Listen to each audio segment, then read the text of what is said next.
तर मित्रांनो, मी आज तुम्हाला एक हॉरर स्टोरी सांगणार आहे पनवेलची. मी पहिला आहे ना काकीकडे राहत होतो, कारण की तिकडे मस्त चांगल्या शाळा नव्हत्या, गाव टाईप होतं ना, शाळा नव्हत्या. तर मी काकीकडे आलेलो इकडे मुंबईला. तर मुंबईला शिक्षण झालं आहे माझं, आणि मी तेव्हा चौथीला होतो, चौथी का पाचवीला. तेव्हा मम्मी पप्पा माझे पनवेलला होते, आणि मम्मी पप्पा आणि छोटा भाऊ. तर आम्ही त्याच्या बड्डेला गेलेले, छोट्या भावाच्या. तर मी तिकडे काहीतरी एक अर्धा महिना राहिलेलो. सुट्टी पण होती तेव्हा, मेचा महिन्यात त्याचा बड्डे येतो, तर सुट्टी पण होती. तर मग बड्डेला गेलो, बड्डे झाला, सगळे घरी आले, मी तिकडेच होतो. मग मला पप्पांनी सोडलं असतं मला घरी, तेव्हा मी तिकडे होतो. तर आहे ना, एक दिवस काय झाला की आहे ना, आम्ही जेवत होते, आणि ते घराला कसे 2 दरवाजे होते. एक असा समोर होता आणि एक साईडला होता, जो की मोरी या साईडला जातो. म्हणजे एकच मोठा घर होता, फक्त त्याला 2 दरवाजे होते, एक इमर्जन्सी आणि एक जो समोरून आपण घरामध्ये एंटर करतो तो वाला. तर आम्ही बसलेले. तर आहे ना, तर दरवाजावरती नॉकिंगचा आवाज आला. पण एक मेन गोष्ट माहिती आहे काय होती, आम्ही ज्या एरियामध्ये आमचं घर होतं ना, ते पूर्ण फार्म होतं, फार्म.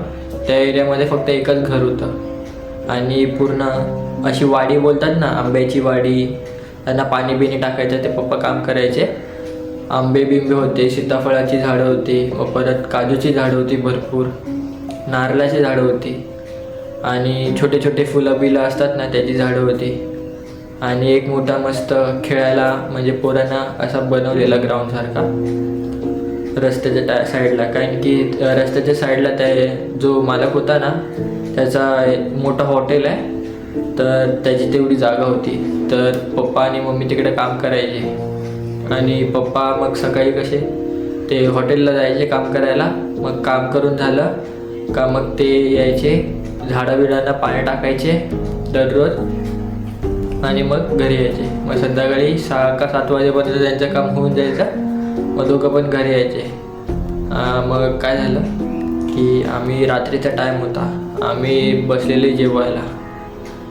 जेवता आहे ना, दोन्ही दरवाजावरती आहे ना नॉकिंगचा आवाज आला, ठक ठक ठक ठक करून. हां, पप्पा बोलले लक्ष देऊ नको, गप जेव.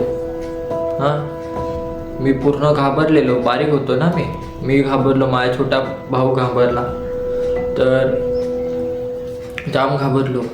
मी जेवण बिवण सोडून मी तसा धावत पप्पांच्या पाठी लपलो. पप्पा बोलत होते गपचूप रे, लक्ष नको देऊ. तर आम्ही गप राहिले. 15-20 मिनिटात असाच आवाज येतो ठोकायचा. ना समोरून कोण आवाज देत होता, ना आम्ही आवाज देत होते. तर मग ते शांत झालं. हां, मग त्याच्या दुसऱ्या दिवशी मी उठलो, पप्पाला सांगितलं, पप्पा रात्री कोण ठोकत होतं? तर पप्पा बोलले की ते जे माणसं आहेत ना, ज्यांचा मृत्यू झाला आहे, ते लोक रात्रीचे निघतात. तर जाम बेकार हालत झालेली आमची. मग ते तिकडे एक होता, स्वामी होता, जो की त्या एरियाची पूजा करायचा, म्हणजे हर शुक्रवारी यायचा तो. त्याला स्वामी बोलायचे, त्याचं नाव नाही माहीत आम्हाला, पण स्वामी बोलायचे आम्ही सगळे.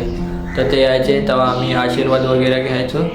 आणि ते आमचं घर असं होतं, म्हणजे अशी प्लेस आहे. हां, असा चढण आहे, चढण डोंगर. इथं घर आहे, इथं कंपाऊंड आहे, घराच्या पाठी गेट आहे कंपाऊंडला, आणि वरती डोंगर आहे. त्या कंपाऊंडला जोडून वरती डोंगर. त्या डोंगरावरती एक दगड आहे मोठा. तो दगड नाही बोलू शकत त्याला, तिकडं म्हणजे पनवेलला बापदेवकडून एक दगड आहे, तर त्याची ते पूजा करायचे. तर पूजा केली. मग आलो आम्ही खाली आलो. मग त्या स्वामींना सांगितलं की असं असं झालं काल रात्री. तर स्वामी बोलले की बाबांनो, मी तुम्हाला आता एक म्हणजे हे देतो. त्यांनी धागा दिलेला आहे ऑरेंज कलरचा, तो दिलेला.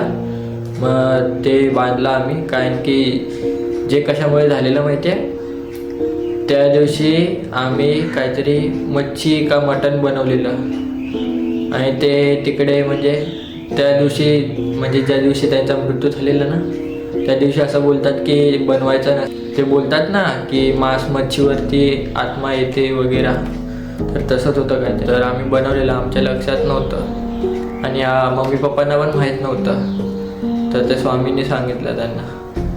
तर मग तिथून आम्ही मग जागा सोडली आणि आम्ही मुंबईला शिफ्ट झाले. जेव्हा मी गेलेलो ना तिकडे अर्धा महिना राहिलो आणि लगेच शिफ्ट होऊन आम्ही तिकडूनच आलो.